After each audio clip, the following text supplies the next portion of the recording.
epizodą, kuriame aš parodysiu, kaip suinstaliuoti, nesusinstaliuoti, tiesiog įsikelti muziką į GTA 4. Tai vat. Esmė yra tokia, kad į GTA 4 susikelt muziką. Tai vat, vėl man reikės nueiti dokumentus, eilinį kartą šiandieną. Net kai filmuoju, tai yra ta pati diena. Tai tiesiog nueinat į Rockstar Games. Dokumentas susirandat, jeigu turit GTA 4. Rockstar Games. GTA 4. Norit, čia nėra dar taip. Gerai. Tai va, tai dabar dar GTA 4 šitą. Tiesiog einat į Deezer Music. Ir čia kelias nesąmonės. Taigi, nuėjot į YouTube.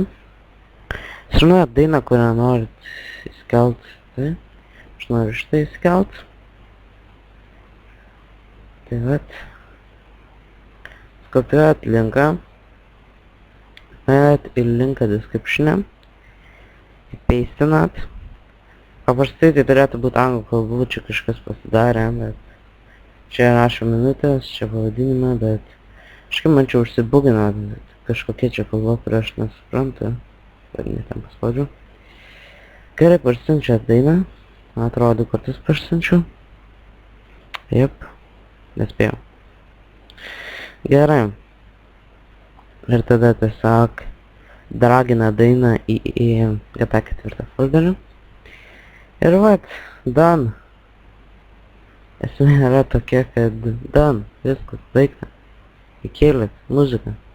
Galit playlistą visais sukurti. Žodžiu. Tai va, tai šitas epizodas buvo labai trumpas. Kaip sakiau, nelabai turiu idėjų, dar vieną idėją turiu.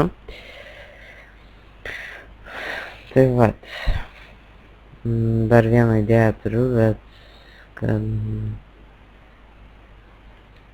ta idėja, žodžiu, tokie, irgi maža, tai vat. Parašykite idėjas komentaras arba diskusijai mano kanale. Ir susitiksime kitą kartą.